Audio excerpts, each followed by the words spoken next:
What's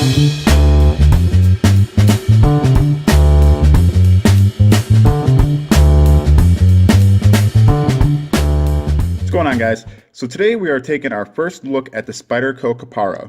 Now this is a new Spyderco model just released. It is a collaboration with Australian knife maker Alistair Phillips, which we're going to go over here in a few minutes. But this is based off his redback design, one of his custom knives. And I just got this in from our friend Tony in Australia.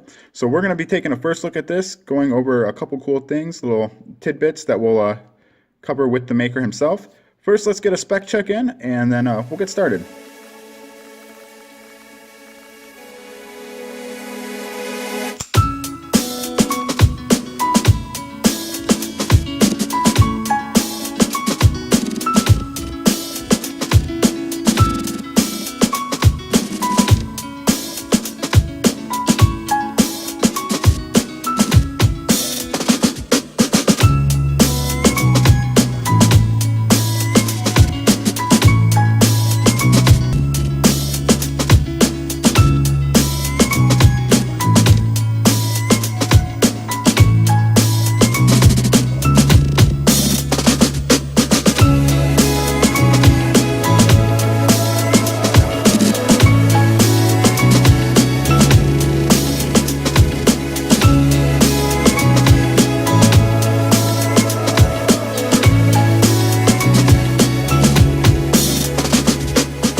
Okay, so now that we've got the basic spec check out of the way, let's talk a little bit about this knife. Stated in a little bit of the intro was this is designed by an Australian knife maker and is sent to me by an Australian friend of the channel, Tony. Tony is a little bit of a Spyderco fanatic slash nerd. He's really into the Spyderco brand and a lot of the knives they have to offer. So when an Australian designer and knife maker collabed with Spyderco, you know that I knew that this was going to be coming across my table, if not mine, at least his. When he told me that it was on its way, I was really excited because this is one of the few models that came out this year that Spyderco was releasing that I thought was attractive and looked like something that I would want to play with. And I'm glad I got a chance to check this out because, guys, this is just first impressions. We're not going to jump the shark too quickly, but first impressions, this is a fantastic knife, fantastic design. Overall, very well executed. So speaking to the quality of the knife and just the design, Alistair Phillips is the designer of this knife, and I actually reached out to him via Instagram and asked him if he would be interested in kind of connecting with the audience a little bit and maybe answering some questions that you guys had to him, you know, related to knife and designing and, you know, creating things like that, because traditionally, my second largest audience is actually Australian, and I think that has something to do with Cedric and Ada helping me out quite a bit and giving me some shout outs. The Canadians and the Australians usually fight for spot number 2. But with the Australians being my second largest audience and him being an Australian knife maker and Tony being Australian as well, I thought it'd be a really cool way for him and the audience to connect with the designer of this and the person that collaborated with the brand. So if you guys have any questions that you guys want to ask him or direct his way about knife making, maybe this design or just some of the designs that he has, or, you know, knife related issues or design related questions, shoot them down in the comments. I'm going to field some questions his way. He might go in the comments, but right now I have it set up so that I'm going to field some questions his way, and he'll pick through some of them and be able to answer some, and I'll cover those in my final review. Big shout out to him. Thank you very much, by the way. We're going to get back to checking this knife out, though. So starting from the front of the knife, we're going to look at just the blade and then just kind of work our way back. So we'll get in on the blade real quick. For the blade, there is no issues on this blade. This grind is very even. I know a couple Spydercos back ago, I had a grind issue. This one being one of the Tai Chung ones. Usually I haven't had any issues. I know the Spidey Chef was done very well. The grind is done excellent on this knife. The satin finish is really good. Overall, there's no issues on the blade coming out of the factory and out of the box. Also touching on the blade, this is a really, really thin blade, thin stock. This is going to be a great slicer, and I can't wait to put it to use. This design was kept in mind of kitchen prep, food prep, those kind of tasks, and he executed it very well, which touches on a few things, such as the lack of jimping. Part of that design was jimping would get food caught in it, as well as the issue with a front lock, food getting in the mechanism. That is why the compression lock is used on this knife as well. So really well thought out. So now moving on to one of the things that I think is the star of the show, and that's going to be this carbon fiber handle, this contoured carbon fiber.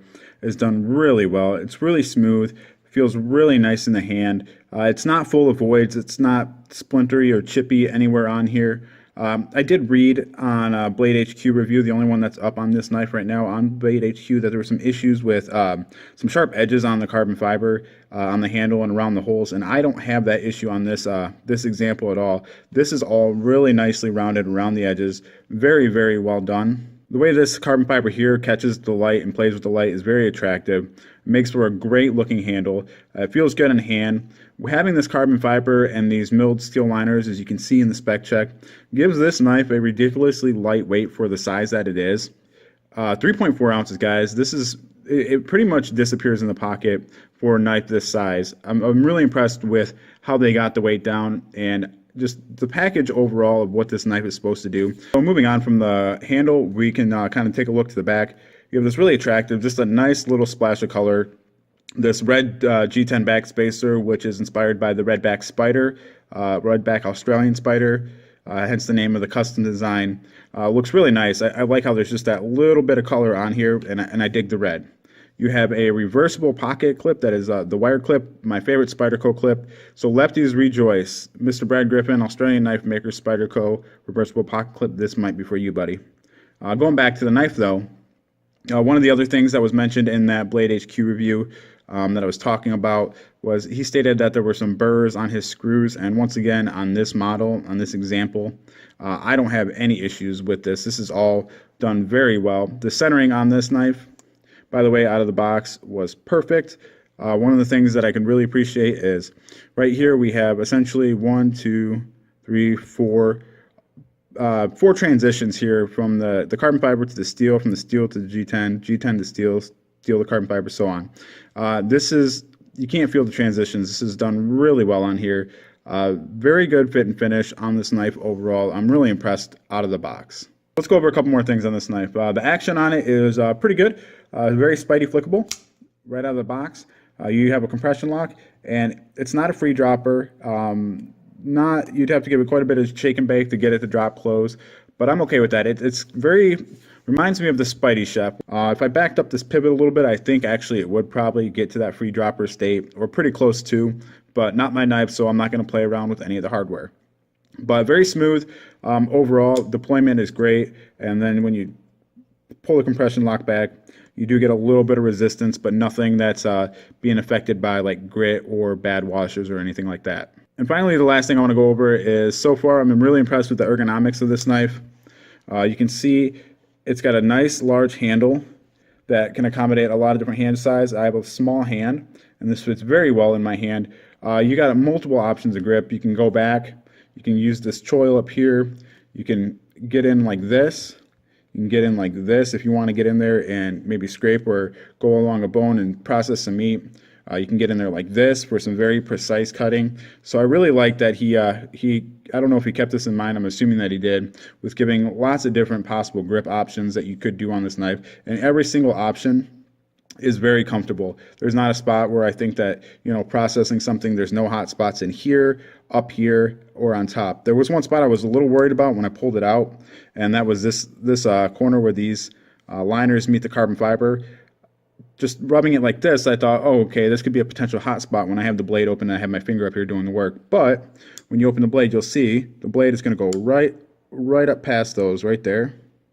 So the blade actually prevents your finger from going across that. So very well done on that design aspect of keeping the blade and your finger flowing across the top of the knife, not hitting any of these corners.